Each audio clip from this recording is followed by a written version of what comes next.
importamos mucha teoría social y exportamos muy poca teoría social. Y lo que exportamos son representaciones de América Latina basadas en el ensayo. Exportamos una literatura esencialmente en el periodo del boom, después se cerró, se volvió otra vez novelas nacionales, y exportábamos antes telenovelas. No lo hago a propósito de hablar de telenovelas. La producción la menos legítima de la industria cultural latinoamericana fue aquella que más exportó. Y tenemos el mismo problema, porque lo que exportamos intelectualmente en el ámbito muy amplio del pensamiento social son ensayos y poca teoría social. Ese es el problema. Nos puede gustar, nos puede molestar, podemos considerar que es ilegítimo el ensayo, pero es la realidad social con la cual tenemos que partir.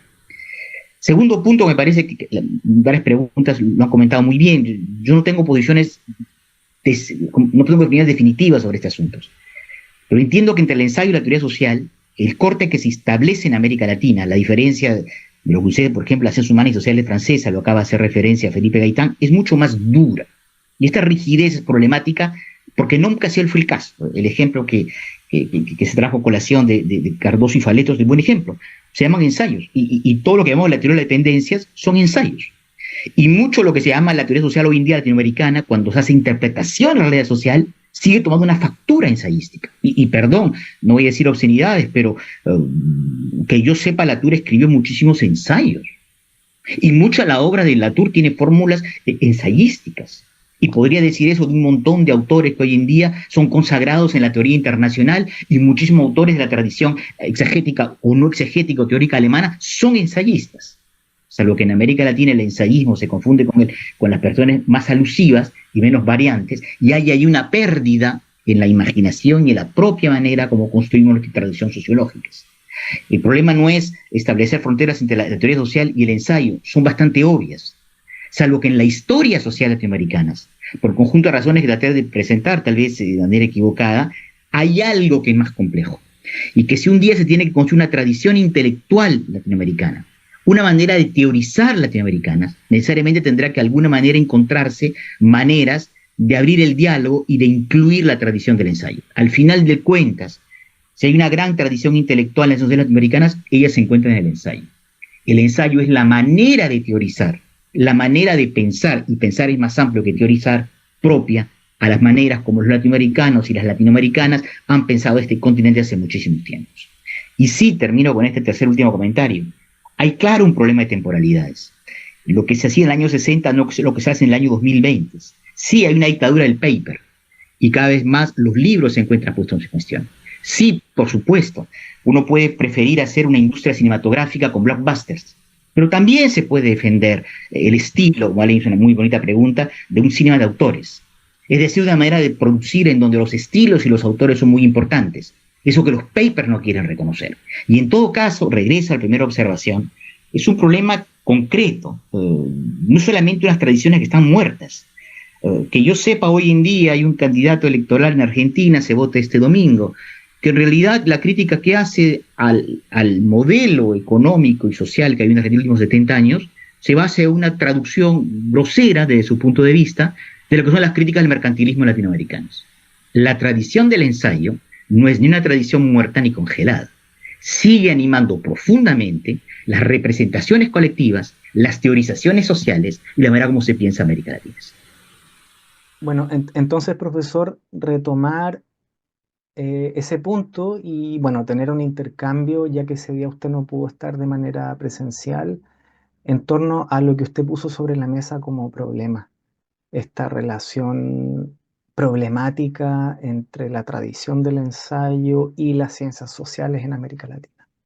La distancia que se ha ido construyendo, ¿cierto?, entre ambas vertientes, y que remite al origen de la institucionalización de las disciplinas de las ciencias sociales en esta región y que sigue vigente hasta nuestros días. Yo quiero recordar aquí una idea del profesor Palerm, Ángel Palerm, cuando comentaba algo así como que cada vez que un profesor de antropología repite que la nuestra es una disciplina que no tiene, eh, mejor dicho, que tiene poco más de un siglo de edad, contribuye a alimentar un mito peligroso. ¿Por qué contribuye a alimentar un mito peligroso? Porque lo que hace es vedar a los estudiantes la posibilidad de acceder a una fuente extraordinaria de estímulos intelectuales. Y bueno, digo esto porque yo creo que con el ensayo no pasa algo muy distinto. Me refiero a lo que usted mencionaba. Eh, el hecho de darse el lujo, pongo entre comillas, darse el lujo, de renunciar a esta tradición intelectual, porque significa voluntariamente renunciar a la posibilidad de construir una tradición teórica propia desde América Latina. Entonces, siguiendo estos dos, digamos, ejes de la conversación, por un lado tenemos una producción ensayística que ha permanecido prácticamente ininterrumpida hasta nuestros días, desde el siglo XIX, y que es un rasgo central en el desarrollo intelectual latinoamericano, el ensayo. Y por otra parte, esta relación problemática entre ensayo y ciencias sociales, que es curiosa, por decirlo de alguna forma. Yo recuerdo las clases con un gran profesor mexicano.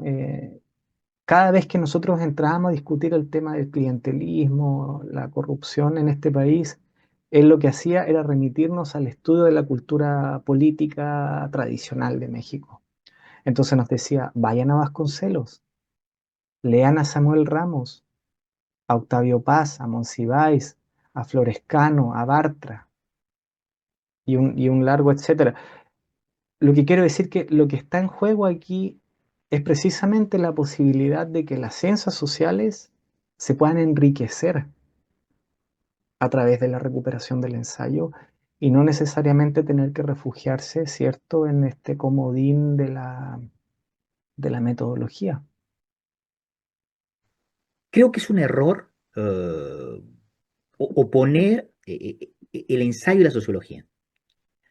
Eh, Son formas diferentes de producir conocimientos y no hay ninguna razón de privarse de una u de otra. Como también no hay ninguna razón de privarse del conocimiento literario para explorar fenómenos sociales. Con una colega francesa en el año 2009 escribimos un libro que se llama La novela como laboratorio, en donde tratamos de mostrar cómo la novela francesa contemporánea podía podía servir de fuentes para estimular la imaginación y la creación de categorías y de conceptos. Entonces, yo no veo nada revitorio en eso. Entonces, eh, uno puede pensar que hay algo en el ensayo que se opone a las ciencias sociales, pero uno puede tener una relación mucho más laxa. Por ahí empezó la presentación y el texto ese, ensayo de teoría social. Empezó por allí, ¿en qué sentido? Que lo que se, voy a lo que nos interesa. La delimitación entre el ensayo y la teoría social cambia según las tradiciones nacionales. Eh, En el caso europeo, el caso francés voy a decir que el conozco mucho mejor, pero también podría el caso alemán e italiano, por supuesto. El ensayo no es denostado, no forma parte de algo que está necesariamente al exterior de las redes sociales. Se reconoce que hay forma de producción de ensayos de mucha calidad, es decir, con una administración de la prueba, una reflexión teórica, un ensayo de análisis histórico que es muy rico. Y entonces esos textos, filosofía política, sociología histórica, ensayos de literatura, forman parte del canon de la sociología. En América Latina, porque la sociología nació del año 50-60 y se institucionalizó progresivamente, en la medida en que construyó su identidad contra el ensayo, contra el mal ensayismo, en nombre de una pseudocientificidad empiricista, eh, eso no logra practicarse. Y entonces llega lo que acabas de decir muy bien, esta cosa esquizofrénica en América Latina de cuando se trata de abordar temas, abundantemente se regresa a tesis de ensayistas, pero que se sigue considerando que esas cosas están mal vistas. Y entonces ahí está esquizofrenia presente en América Latina. Ahora, los ensayos que das y qué sé yo, hay algo cambiado significativamente. El campo de la sociología se ha profesionalizado de manera asombrosa desde el año 90 hasta hoy en día, digamos. Es decir, las carreras son autónomas, se enseñan técnicas de investigación, hay un campo constituido, Los sociólogos no leen más la tradición ensayística, o la abandonan o la desvalorizan, y por lo tanto los sociólogos tienen otra formación, otra manera de pensar. Entonces, para tu generación, de alguna manera, el problema es menos oponer ensayo de ciencias sociales o sociología, que tenemos con la sociología, sino cómo hacer para que las dos tradiciones convivan y de alguna manera dialoguen entre ellas.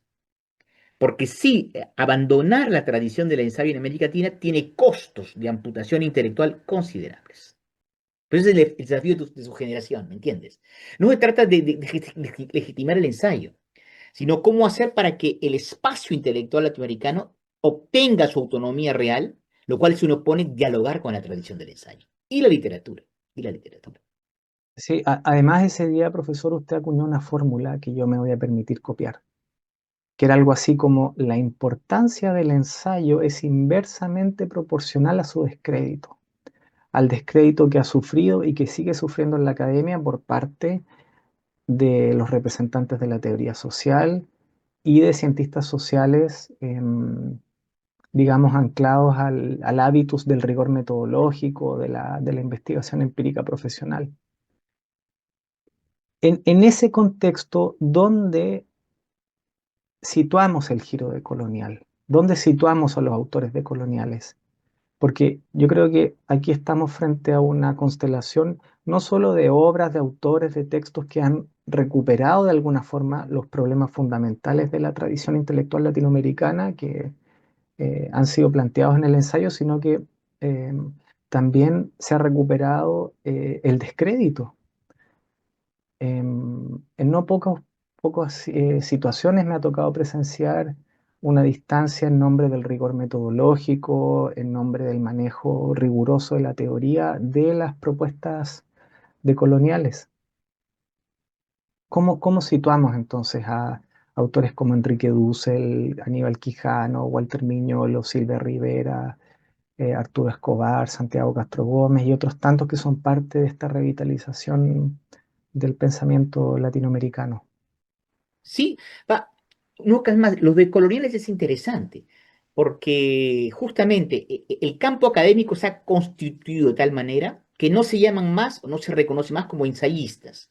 Se dicen que son productores de teoría social. El fondo, la frontera es ampliamente porosa entre los dos, ¿ah?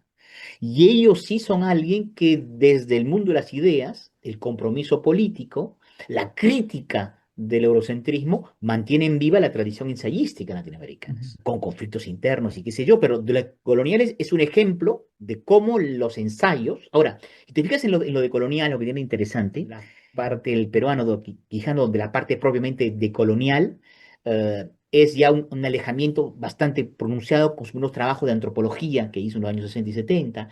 Miñolo viene la literatura, estudios culturales. Entonces, tienes diferentes maneras y la distancia con la sociología es más o menos grande. Algunos están en esta revolución del giro lingüístico y los discursos, y otros reivindican cierta dexteridad antropológica en el caso de Rivera Cusicanqui, o incluso trabajo de campo. Y después tienes la familia de los extractivistas, donde tienes trabajos de diferentes fuentes. Algunos apoyan en redes sociales, otros de formato ensayísticos. Entonces, más allá de como ser un problema de aduanas, ponerse alguna especie de aduanero la disciplina y gendarme de quién entra y quién no entra, me parece que esa porosidad forma parte de la historia intelectual latinoamericana. Y que no hay ninguna razón, para tu término, de caer un mimetismo con las formaciones de otros campos intelectuales en otros países. Y profesor, a propósito de podríamos decir, de la figura de los padres fundadores, que están relacionados con la institucionalización de la sociología. Bueno, por ejemplo, en el caso de Brasil tenemos a Florestan Fernández, en el caso de Argentina tenemos la gran figura de Gino Germani, y entre estos dos existió, podríamos decir, una diferencia en el sentido de que Germani fue mucho más enfático en marcar la distancia entre el mal ensayístico, como decía usted, y la necesidad de institucionalizar una sociología como ciencia y profesión. Germani fue muy enfático en su crítica a la arbitrariedad, a la carga de especulación que tenía el ensayismo, que era en el fondo el modo de conocimiento predominante en las universidades en América Latina y que de alguna forma sustituía el análisis sociológico, que era lo que él quería superar. De hecho, casi que se entiende y se presenta a la tradición ensayística como un obstáculo para el análisis sociológico, que significa rigurosidad desde el punto de vista tanto metodológico como desde el punto de vista del manejo de la teoría. Y eso es interesante porque, según la concepción de Germani, el sociólogo, y podríamos decir el cientista social en general, yo creo que con los antropólogos no pasa algo muy distinto. Bueno, el cientista social no puede pensarse sin el manejo de teoría social, o digámoslo al otro lado, sin el manejo de teoría antropológica. Esa es una concepción muy clara en Germani, que yo creo que incluso en el día de hoy se ha perdido un poco, en el sentido de que uno se encuentra con mucha investigación empírica que aparece como sociología, pero desprovista de teoría social. Entonces, recuperar esta figura en su contexto histórico y, digamos, cómo vería hoy el panorama. Yo creo que en el 70 Germani tenía ampliamente razón. Te quiero decir, no habían datos sobre la realidad latinoamericanas. Había que construir necesariamente, comprometidos o no, conocimientos fácticos sobre las situaciones. Había que poner en práctica estadísticas nacionales, había que hacer trabajos de campo, comenzar a conocer los lugares. Así que era indispensable. Y el año 60 yo estaría favorable a Germani en contra de esa sociología especulativa de salón. El problema es que estamos en el 2025 y que hoy en día tenemos muchos datos, una avalancha de manera de tener acceso a la realidad, que tenemos mucho más conocimientos fácticos o estudios de campo que capacidades de razonamiento y de pensar. Y que por lo tanto la actitud de Germani, que era perfectamente necesaria en los 60, hoy en día puede ser una rémora, porque hemos cambiado de universo. Y entonces, una vez más, contextualizando las obras en un momento dado, esas cuestiones se pueden volver, se tienen que abrir necesariamente. El progreso que produjo las ciencias latinoamericanas, la antropología, cuando la politología hoy en día, cuando hace trabajo de campo precisos, en un barrio, en una localidad, cuando tratan de construir a través de una acumulación de datos estadísticos u otros, representaciones más o menos globales, es algo que es absurdo poner en cuestión. Lo que pasa que el sistema de conocimiento que tenemos se transformó en 65 años. Y tenemos que repensar las fronteras, el diálogo en realidad entre ensayos sociales en este nuevo contexto, en donde el problema fundamental de la sociología ya no es más el de Germani, enfrentarse a una sociología especulativa vacía, sino enfrentarse a una sociología que ha perdido dimensión intelectual, que por lo tanto se produce en simple producción de datos sin razonamientos. Entonces, la coyuntura te determina lo que es. Lo del compromiso político es diferente, porque es transversal a todas las épocas. Tú puedes tener compromiso político haciendo sociología, la más académica, la más dura de datos, y tú puedes tener compromiso político desde la tradición del ensayo. Y puedes no tener compromiso político desde el ensayo o desde las ciencias sociales. Entonces, es algo paralelo a este diálogo necesario. Pero una vez más, Gonzalo, para tu generación, el problema es que el estado de las sociedades latinoamericanas no es hoy el mismo que el que existía hace 65 años. Y en México, el seminario, qué sé yo, para la gente la teoría social, el problema era diferente. Porque la teoría social hoy en día en América Latina se está constituyendo, aún no es un campo sólido, pero se está constituyendo y tiene que trazar sus fronteras de legitimidad con el trabajo de campo académico, que hoy es hegemónico, y al mismo tiempo tomar distancias o ignorar o dialogar, cada uno escoge su término, con la tradición del ensayo. Entonces, según de donde tú te posicionas, vas a tener que construir de manera diferente la problemática. Pero lo de Germani tenía razón. Hoy en día seguramente Germani, un tipo muy inteligente, no tendría la misma actitud, necesariamente.